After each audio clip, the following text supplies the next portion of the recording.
जय हिंद, नमस्कार दोस्तों। तो आज के इस वीडियो में बात करेंगे कि गुलाम वंश में कौन से शासक उभर कर आते हैं। आखिर गुलाम वंश में कौन से शासक उभर कर आते हैं और शासन करते हैं, तो उनका परिचय के बारे में डिस्कस करेंगे। आखिर कौन सा शासन, कौन क्या होता है, कौन किसका क्या लगता है और वह राजगद्दी पर कैसे शासन में बैठता है और उसके द्वारा जो राज किया जाता है वह ठीक ठाक से किया जाता है कि नहीं, और जो राजा बनता है उसको गद्दी से क्यों हटा दिया जाता है या फिर उसकी हत्या क्यों करवा दिया जाता है। तो पूरा लाइन बाय लाइन हम डिस्कस करेंगे, जिसमें कि देख सकते हैं 11 शासक रहते हैं जो कि गुलाम वंश में रहते हैं। और आपकी जानकारी के लिए बता दें कि जो गुलाम वंश में मात्र 4 ऐसे शासक हैं जो कि काफ़ी ज़्यादा इम्पोर्टेंट हैं, और उस पर मैं वीडियो बना चुका हूं। तो अगर आप उस वीडियो को नहीं देखे होंगे तो लिंक डिस्क्रिप्शन में देखने को मिल जाएगा, वहां से वीडियो को देख सकते हैं। तो देख सकते हैं जो पहला शासक है कुतुबुद्दीन ऐबक, वह ज़्यादा इम्पोर्टेंट है। और दूसरा नंबर में आ जाएगा इल्तुतमिश, वो काफ़ी इम्पोर्टेंट है। और रजिया सुल्तान, ये भी काफ़ी इम्पोर्टेंट है। और यहाँ पर देख सकते हैं गयासुद्दीन बलबन। ये 4 शासक काफ़ी ज़्यादा इम्पोर्टेंट हैं। लेकिन मैं गुलाम वंश के सभी शासक के बारे में बताऊंगा, जो कि उसका सिर्फ परिचय रहेगा और शासन व्यवस्था किस तरीके से करता है और इसकी मृत्यु कैसे हो जाती है और राजा कैसे बनता है और राजा को गद्दी से कैसे हटा दिया जाता है। बस यही बताऊंगा और उसका शासनकाल बताऊंगा। तो इस वीडियो में बस इतना ही देखने को मिलेगा। अगर फुल वीडियो देखना चाहते हैं, पूरा जानकारी के साथ, पूरे डिटेल के साथ वीडियो देखना चाहते हैं, तो लिंक डिस्क्रिप्शन में देखने को मिल जाएगा, वहाँ से चारों शासक के बारे में वीडियो में देख सकते हैं। तो चलिए वीडियो को शुरू करते हैं। तो देख सकते हैं जो गुलाम वंश का पहला शासक रहता है वह रहता है कुतुबुद्दीन ऐबक। और जो कुतुबुद्दीन ऐबक रहता है उसका शासनकाल कब से कब तक चलता है, तो 1206 ईस्वी से लेकर 1210 ईस्वी तक चलता है। 1206 ईस्वी में जो कि कुतुबुद्दीन ऐबक के द्वारा गुलाम वंश की स्थापना किया जाता है। गुलाम वंश की स्थापना या फिर दिल्ली सल्तनत की स्थापना जो कि कुतुबुद्दीन ऐबक करता है। तो आपको ध्यान में रखना है कि 1206 ईस्वी में गुलाम वंश की स्थापना या फिर दिल्ली सल्तनत की स्थापना कुतुबुद्दीन ऐबक करता है। और पूछा जाएगा कि अगर कुतुबुद्दीन ऐबक कौन रहता है तो क्या हो जाएगा, तो जो कुतुबुद्दीन ऐबक रहता है वह गुलाम रहता है। तो सवाल उठता है कि आखिर किसका गुलाम रहता है, तो यह मोहम्मद गोरी का गुलाम रहता है। तो आपको ध्यान में रखना है कुतुबुद्दीन ऐबक जो कि मोहम्मद गोरी का गुलाम रहता है और गुलाम वंश की स्थापना करता है, दिल्ली सल्तनत की स्थापना करता है। और 1210 ईस्वी में जो कुतुबुद्दीन ऐबक की मृत्यु हो जाती है। आखिर कैसे, तो जो कुतुबुद्दीन ऐबक रहता है वह चौगान खेल रहा होता है, पोलो खेल रहा होता है, जिसमें कि घोड़े में चढ़कर व्यक्ति को डंडा दे दिया जाता है और उस डंडे से व्यक्ति को मारना रहता है। तो कुतुबुद्दीन ऐबक घोड़े पर बैठा रहता है, लेकिन अचानक से जो कुतुबुद्दीन ऐबक रहता है वह गिर जाता है, घोड़ा से गिर जाता है, जिसके कारण 1210 ईस्वी में कुतुबुद्दीन ऐबक की मृत्यु हो जाती है। आकस्मिक मृत्यु हो जाती है, अचानक से मृत्यु हो जाती है। घोड़ा से गिर जाता है कुतुबुद्दीन ऐबक, जिसके कारण उसको चोट लग जाती है और कुतुबुद्दीन ऐबक की मृत्यु हो जाती है। तो कुतुबुद्दीन ऐबक का शासनकाल यहीं पर खत्म हो जाता है। और फिर उसके बाद उसका पुत्र जो कि आराम शाह, बहुत सारे इतिहासकार मानते हैं कि जो आराम शाह रहता है वह कुतुबुद्दीन ऐबक का पुत्र रहता है। और बहुत सारे इतिहासकार का मानना है कि जो आराम शाह है कुतुबुद्दीन ऐबक का पुत्र नहीं रहता है। तो इसमें अपवाद है, इसमें कन्फ्यूजन है। तो जो आराम शाह रहता है वह दूसरे नंबर का गुलाम वंश का शासक रहता है। तो वह शासन में आता है, लेकिन जैसा कि नाम देख रहे होंगे आराम शाह, तो यहाँ पर आराम वर्ड दिख रहा है। तो जो आराम शाह रहता है सिर्फ आराम करते ही रह जाता है, सिर्फ ऐश मौज करता है और भोग विलासी जीवन को जीता है, खाने पीने ऐश मौज यही सब में ध्यान देता है। जो राजपाट पे ध्यान नहीं देता है, शासन व्यवस्था में ध्यान नहीं देता है, जिसके कारण यह अयोग्य शासक रहता है और इसको बंदी बना लिया जाता है। और इसका शासनकाल कब तक रहता है, तो मात्र 8 महीने, एक साल, एक आध साल शासन करता है। 1210 ईस्वी से लेकर 1211 ईस्वी तक ले शासन करता है। फिर आराम शाह को बंदी बना लिया जाता है। और किसके द्वारा बंदी बना लिया जाता है, तो जो इल्तुतमिश रहता है उसके द्वारा बंदी बना लिया जाता है। आराम शाह जिसको कि बंदी बना लिया जाता है इल्तुतमिश और आराम शाह के बीच युद्ध होता है, लेकिन जो इल्तुतमिश होता है वह जीत जाता है और आराम शाह को बंदी बना लेता है और उसकी हत्या करवा देता है। तो आराम शाह की भी शासन व्यवस्था खत्म हो गई, शासनकाल खत्म हो गया। अब इल्तुतमिश का शासनकाल की शुरुआत होती है। तो इल्तुतमिश कौन रहता है? आखिर जो इल्तुतमिश है वह कौन रहता है? तो आपको बता दो कि इल्तुतमिश जो कि कुतुबुद्दीन ऐबक का गुलाम रहता है।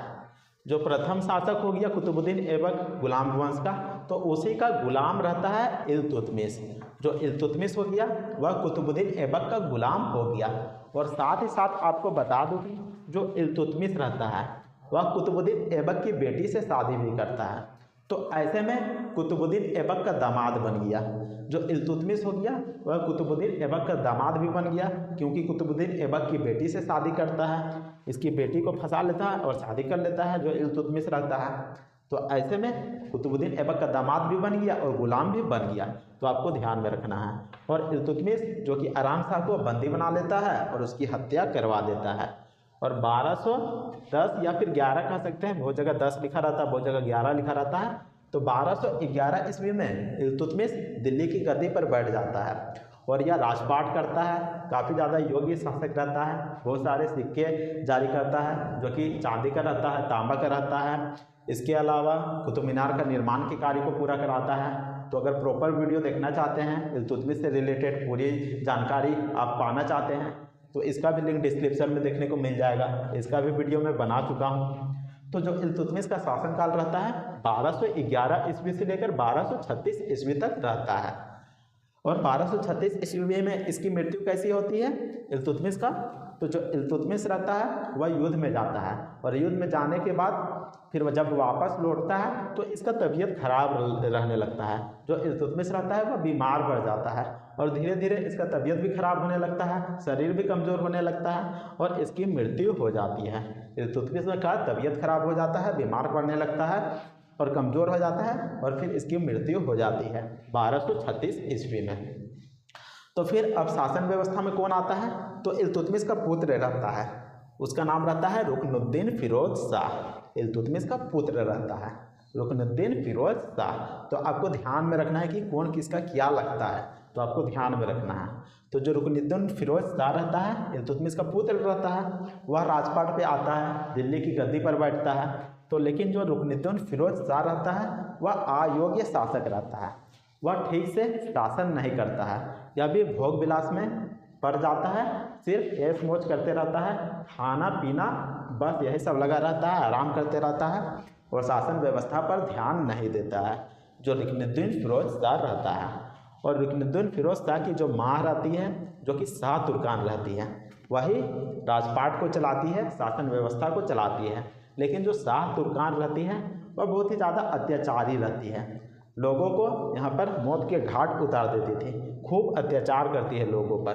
तो ऐसे में जो इल्तुतमिश के द्वारा तुर्कान ए चहलगानी का गठन किया जाता है, जो 40 तुर्क अमीरों को बनाया जाता है, 40 लोगों का समूह होता है जो कि तुर्क अमीर सरदार लोग रहते हैं।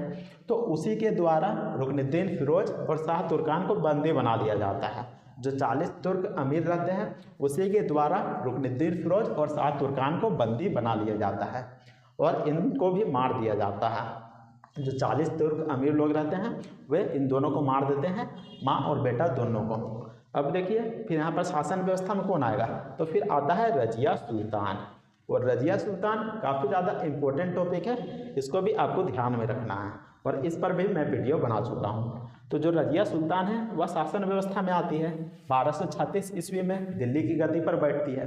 तो जो रजिया सुल्तान रहती है वो कौन रहती है? तो यह इल्तुतमिश की पुत्री रहती है, इल्तुतमिश की बेटी रहती है रजिया सुल्तान। और आपकी जानकारी के लिए बता दें कि जो रजिया सुल्तान रहती है वह दिल्ली सल्तनत की पहली और अंतरिम मुस्लिम शासिका रहती है, मुस्लिम महिला शासिका रहती है। तो आपको ध्यान में रखना है, अगर पूछा जाता है कि दिल्ली सल्तनत की पहली और अंतिम मुस्लिम महिला शासिका कौन रहती है, तो वह रजिया सुल्तान रहती है। तो आपको ध्यान में रखना है। और रजिया सुल्तान रहती है वो भी काफ़ी इम्पोर्टेंट टॉपिक है। तो इसका शासनकाल रहता है 1236 ईस्वी से लेकर 1240 ईस्वी तक रजिया सुल्तान का। और यह इल्तुतमिश की पुत्री रहती है। और आपको बता दूं कि जो रजिया सुल्तान है वह भी प्यार के चक्कर में पड़ जाती है और याकूत नाम के एक जो विदेशी रहता है उससे प्यार करने लगती है, जिसके कारण जो 40 तुर्क अमीर लोग रहते हैं वह विद्रोह कर देते हैं और भटिंडा का गवर्नर रहता है जिसका नाम रहता है अल-तुनिया, वह भी 40 तुर्क अमीर लोगों के साथ मिल जाता है और रजिया सुल्तान को गद्दी से हटाने के पीछे पड़ जाता है। और जो अल-तुनिया रहता है, जो भटिंडा का गवर्नर रहता है, वह भी रजिया से शादी करना चाहता था, प्रेम करता था, तो जिसके कारण वह तुर्क अमीर लोगों का साथ दे देता है और रजिया सुल्तान को बंदी बना लिया जाता है। रजिया सुल्तान को बंदी बना लिया जाता है और फिर जो रजिया सुल्तान रहती है वह अल-तुनिया से मजबूरन शादी कर लेती है। और इसी बीच क्या होता है, जो मुइजुद्दीन बहराम शाह रहता है वह मौके का फ़ायदा उठा लेता है। जब रजिया सुल्तान और अल-तुनिया का शादी हो रहा होता है तभी क्या होता है, तो मुइजुद्दीन बहराम शाह जो कि तुर्क अमीर लोगों की सहायता से खुद बन जाता है राजा, दिल्ली सल्तनत की गद्दी पर बैठ जाता है। जो 40 तुर्क अमीर लोग रहते हैं उन्हीं की सहायता से मुइजुद्दीन बहराम शाह दिल्ली की गद्दी पर बैठ जाता है। और जब अल-तुनिया और रजिया सुल्तान को पता चलता है तो मुइजुद्दीन बहराम शाह से लड़ने के लिए आते हैं, युद्ध करने के लिए आते हैं। तो ऐसे में जो मुइजुद्दीन बहराम शाह रहता है वह रजिया सुल्तान और अल-तुनिया को युद्ध में मारते बहुत हैं और फिर युद्ध से इन दोनों को भागना पड़ता है। जो अल-तुनिया रहता है और रजिया सुल्तान रहती है उसको युद्ध से भागना पड़ता है, क्योंकि जान बचिएगा तभी तो यह दोबारा लड़ पाएगा। तो ऐसे में ये दोनों भाग जाते हैं। जो रजिया सुल्तान रहती है और अल-तुनिया रहती है वह युद्ध से भाग जाती है। तो जो मुइजुद्दीन बहराम शाह रहता है यह थोड़ा सा हरामी कैटेगरी का आदमी रहता है। यह क्या करता है, तो जो डाकू रहता है उसको बोल देता है कि जो रजिया सुल्तान और अल-तुनिया जहाँ कहीं दिखे तो उसको मार डालना है। तो जो डाकू लोग रहते हैं वह केथल एक जगह का नाम है, वहाँ पर इन दोनों को देख लेते हैं, रजिया को और अल-तुनिया को देख लेते हैं और वहीं पर रजिया सुल्तान को मार के उल्टा देते हैं। वहीं पर रजिया सुल्तान को मार डालते हैं और अल-तुनिया को भी मार डालते हैं। तो इस तरीके से रजिया सुल्तान का भी शासनकाल खत्म हो जाता है। अब यहाँ पर सवाल उठता है कि आखिर मुइजुद्दीन बहराम शाह कौन रहता है। आखिर जो मुइजुद्दीन बहराम शाह रहता है वो कौन रहता है, तो जो मुइजुद्दीन बहराम शाह रहता है वह इल्तुतमिश का ही बेटा रहता है। इल्तुतमिश का ही बेटा रहता है मुइजुद्दीन बहराम शाह, तो आपको ध्यान में रखना है। और मुइजुद्दीन बहराम शाह को जो कि तुर्क अमीर लोग रहते हैं वही बनाते हैं दिल्ली का सुल्तान, दिल्ली की गद्दी पर बैठाते हैं। और आपकी जानकारी के लिए बता दें कि जो इल्तुतमिश के द्वारा गठन किया गया था तुर्कान-ए-चहलगानी, जिसके अंतर्गत 40 तुर्क अमीर लोग आते थे, तो वह काफ़ी ज़्यादा पावरफुल हो चुके थे। तो वह बहुत ही ज़्यादा पावरफुल हो चुके थे, वह राजा तक को हटाने की शक्ति रखते थे। तो ऐसे में जो मुइजुद्दीन बहराम शाह रहता है वह क्या करता है, तो वह क्या करता है, वह दिल्ली का स्वतंत्र सुल्तान बनना चाहता है, दिल्ली का स्वतंत्र सुल्तान बनना चाहता है। तो ऐसे में जब तुर्क अमीर लोगों को पता चलता है कि जो मुइजुद्दीन बहराम शाह है वह दिल्ली का स्वतंत्र राजा बनना चाहता है, यानी कि अगर स्वतंत्र राजा बन जाएगा तो जो 40 लोग हैं, जो 40 तुर्क अमीर लोग हैं उसमें पावर ही नहीं बचेगा। तो ऐसे में फिर मुइजुद्दीन बहराम शाह को भी हटाने का पीछे साजिश किया जाता है। जो 40 तुर्क अमीर लोग रहते हैं वह सोचते हैं कि अब मुइजुद्दीन बहराम शाह को भी गद्दी से हटा दिया जाए, इसको भी गद्दी से हटा दिया जाए। और फिर मुइजुद्दीन बहराम शाह को भी बंदी बना लिया जाता है। जो 40 तुर्क अमीर लोग रहते हैं वह मुइजुद्दीन बहराम शाह को भी बंदी बना लेते हैं और इसको भी गद्दी से हाथ धोना पड़ता है। तो देख सकते हैं यहाँ पर रजिया का जो शासनकाल रहता है वह 1236 ईस्वी से लेकर 1240 ईस्वी तक चलता है और मुइजुद्दीन बहराम शाह का शासनकाल 1240 ईस्वी से लेकर 1242 ईस्वी तक चलता है। तो यहाँ पर गुलाम वंश के 6 यहाँ पर शासक जो कि समाप्त हो गया। मुइजुद्दीन बहराम शाह जिसको कि तुर्कान-ए-चहलगानी या फिर जो चालीसा रहते हैं उनके द्वारा बंदी बना लिया जाता है और इसका भी हत्या करवा दिया जाता है। और मुइजुद्दीन बहराम शाह कौन रहता है, तो यह इल्तुतमिश का ही पुत्र रहता है, यानी कि रजिया का भाई रहता है। तो आपको ध्यान में रखना है। अब देखिए इधर यहाँ पर, तो यहाँ पर मुइजुद्दीन बहराम शाह जो कि राजगद्दी से हट किया, तो इसके बाद फिर कौन आता है, तो उसके बाद आता है अलाउद्दीन मसूद शाह। अलाउद्दीन मसूद शाह। तो यहाँ पर सवाल उठता है कि आखिर अलाउद्दीन मसूद शाह कौन रहता है। तो यहाँ पर पर जो अलाउद्दीन मसूद शाह रहता है वह कौन रहता है? तो यहाँ पर देखिए मसूद शाह, यहाँ पर भी शाह आ रहा है वर्ड, और यहाँ पर फिरोज शाह, यहाँ पर भी शाह वर्ड आ रहा है। तो रुकनुद्दीन जो फिरोज शाह होता है उसी का बेटा रहता है अलाउद्दीन मसूद शाह। जो रुकनुद्दीन फिरोज शाह है उसी का बेटा रहता है अलाउद्दीन मसूद शाह। तो उसको फिर गद्दी पर बैठाया जाता है। जो तुर्कान ए चहलगानी रहते हैं, 40 तुर्क सरदार रहते हैं, उसी के सहयोग से अलाउद्दीन मसूद शाह गद्दी पर बैठता है। 1242 ईस्वी में दिल्ली की गद्दी पर इसको बैठाया जाता है और फिर यह 4 साल शासन व्यवस्था को देखता है। 1242 ईस्वी से लेकर 1246 ईस्वी तक इसका शासनकाल रहता है। लेकिन यह भी अयोग्य शासक रहता है, यह भी भोग विलास में पड़ जाता है, सिर्फ खाना पीना आराम करना, यह भी जनता पर ध्यान नहीं देता है, शासन व्यवस्था में ध्यान नहीं देता है, जिसके कारण अलाउद्दीन मसूद शाह को भी बंदी बना लिया जाता है। जो तुर्कान ए चहलगानी रहते हैं वह इनको भी बंदी बना लेते हैं और इनका भी हत्या कर दिया जाता है। फिर आता है नसीरुद्दीन महमूद, जिसको कि दिल्ली की गद्दी पर बैठाया जाता है। तो यहाँ पर नसीरुद्दीन महमूद कौन रहता है? आखिर जो नसीरुद्दीन महमूद है वो कौन रहता है? तो आपकी जानकारी के लिए बता दें कि इल्तुतमिश का जो सबसे छोटा बेटा रहता है, जो इल्तुतमिश का सबसे छोटा बेटा रहता है वही नसीरुद्दीन महमूद रहता है। उसको तुर्क अमीर लोग बैठाते हैं गद्दी पर, जो 40 तुर्क अमीर लोग रहते हैं उसको बैठाते हैं गद्दी पर, नसीरुद्दीन महमूद को, जो कि इल्तुतमिश का सबसे छोटा बेटा रहता है। वह गद्दी पर बैठता है 1246 ईस्वी में और 1265 ईस्वी तक राजगद्दी पर बैठा रहता है। यह काफ़ी लंबे टाइम तक बैठ जाता है। ऐसा क्यों? तो ये भी बता देता हूँ। तो आपको बता दूँ कि जो नसीरुद्दीन महमूद रहता है वह नाम मात्र का राजा रहता है, नाम मात्र का, सिर्फ दिल्ली की गद्दी पर बैठता है। वास्तविक रूप से जो दिल्ली का जो शासन व्यवस्था को देखता है, शासन को चलाता है, तो वह गयासुद्दीन बलबन चलाता है, गयासुद्दीन बलबन चलाता है। और आपकी जानकारी के लिए बता दें कि जो गयासुद्दीन बलबन रहता है उसकी जो पुत्री रहता है उसका विवाह नसीरुद्दीन महमूद से करा देता है। गयासुद्दीन बलबन का एक बेटी रहती है, उसका विवाह नसीरुद्दीन महमूद से करा देता है। तो आपको ध्यान में रखना है। तो ऐसे में जो रहता है गयासुद्दीन बलबन का दामाद बन जाता है, जो नसीरुद्दीन महमूद है गयासुद्दीन बलबन का दामाद बन जाता है। तो आपको ध्यान में रखना है। और जो नसीरुद्दीन महमूद है वह ठीक ठाक से शासन व्यवस्था को चला लेता है, लेकिन यह अयोग्य शासक की गिनती में आता है। यह अयोग्य शासक की गिनती में आता है क्योंकि यह खुद शासन व्यवस्था पर ध्यान नहीं देता है, यह भी भोग विलास वाला जीवन में अपना जीवन व्यतीत कर देता है। और सारा कार्य कौन करता है? शासन व्यवस्था का जो कार्य रहता है वह गयासुद्दीन बलबन करता है। और जब नसीरुद्दीन महमूद की मृत्यु हो जाती है 1265 ईस्वी में, नसीरुद्दीन महमूद की मृत्यु हो जाती है 1265 ईस्वी में, तो फिर गयासुद्दीन बलबन खुद को दिल्ली का सुल्तान घोषित कर लेता है। लेकिन जो गयासुद्दीन बलबन रहता है वह काफ़ी चालाक आदमी रहता है, काफ़ी चतुराई से यह तुर्कान ए चहलगानी का अंत कर देता है। इस पर प्रॉपर वीडियो बना चुके हैं कि गयासुद्दीन बलबन किस तरीके से तुर्कान ए चहलगानी का अंत कर देता है और क्यों करता है, तो ये भी बता देता हूँ। वैसे तो मैं वीडियो बना चुका हूँ, अगर आप उस वीडियो को देख लेते हैं तो गयासुद्दीन बलबन से सारा डाउट क्लियर हो जाएगा। तो जो गयासुद्दीन बलबन रहता है काफ़ी ज़्यादा चतुर व्यक्ति रहता है, काफ़ी चतुर व्यक्ति रहता है। यह क्या करता है? तो तुर्कान ए चहलगानी का अंत करवा देता है, क्योंकि जो गयासुद्दीन बलबन रहता है वह खुद तुर्कान ए चहलगानी का एक सदस्य रहता है। यानी कि जो 40 तुर्क सरदार लोग रहते हैं, 40 तुर्क अमीर सरदार लोग रहते हैं, उन्हीं में से एक व्यक्ति ये भी रहता है, जो गयासुद्दीन बलबन रहता है, ये भी रहता है। और जो गयासुद्दीन बलबन रहता है वह इल्तुतमिश का गुलाम भी रहता है, इल्तुतमिश का गुलाम रहता है। तो ये भी बात को आपको ध्यान में रखना है कि गयासुद्दीन बलबन जो कि इल्तुतमिश का गुलाम रहता है और नसीरुद्दीन महमूद का दामाद लगता है।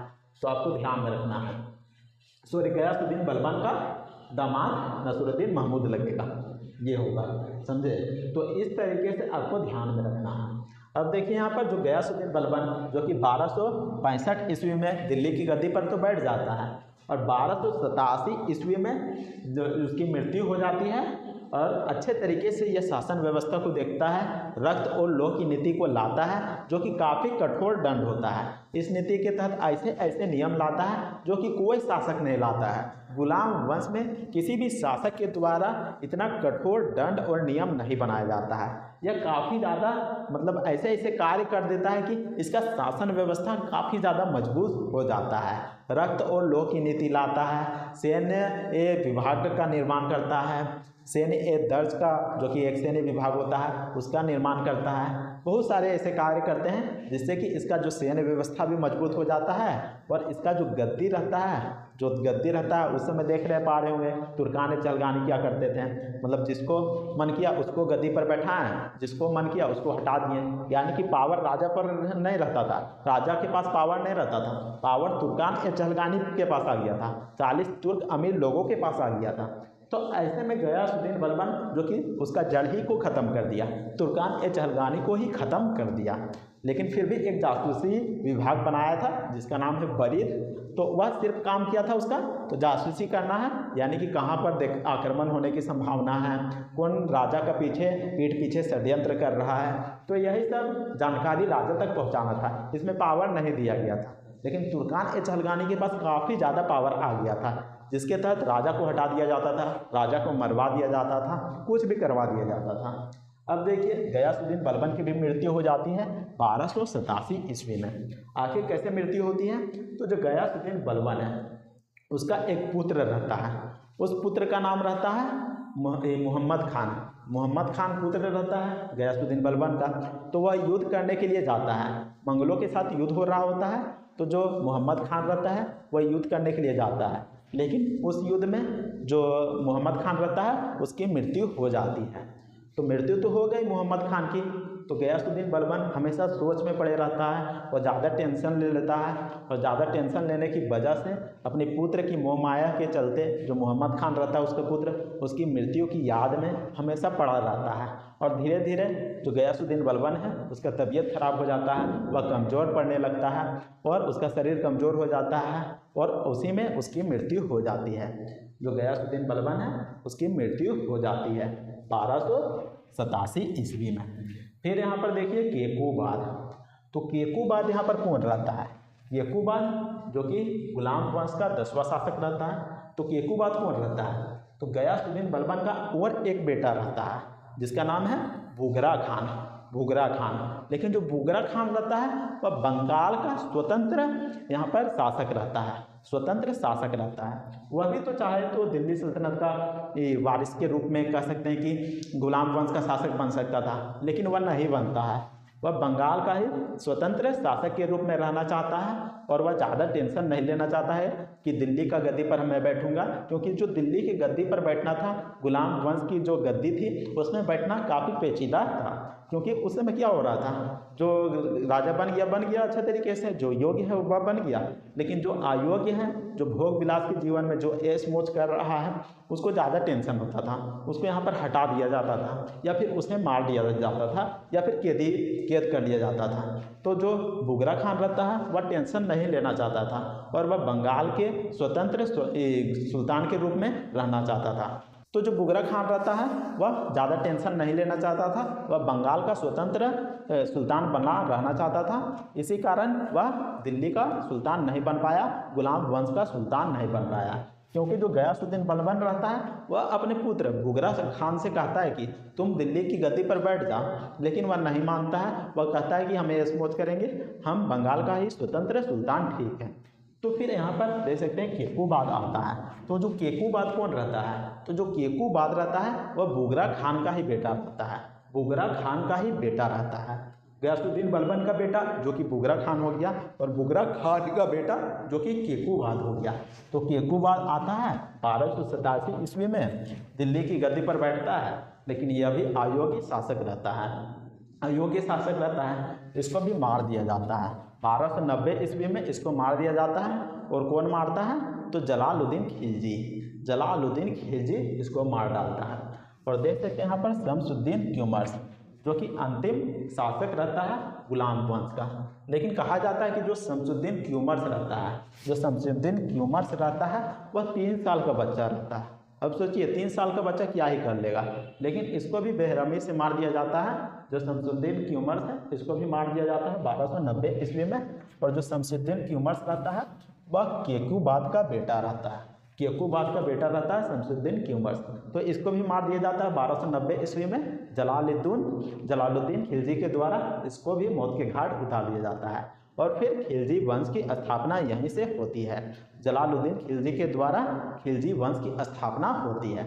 तो आपको ध्यान में रखना है कि इस तरीके से गुलाम वंश में जो शासक उभर कर आते हैं 11 शासक हैं, तो आपको ध्यान में रखना है। पॉइंट वाइज पॉइंट आप याद कर लीजिएगा, एक बार स्क्रीनशॉट मार लीजिए फिर याद कर लीजिएगा।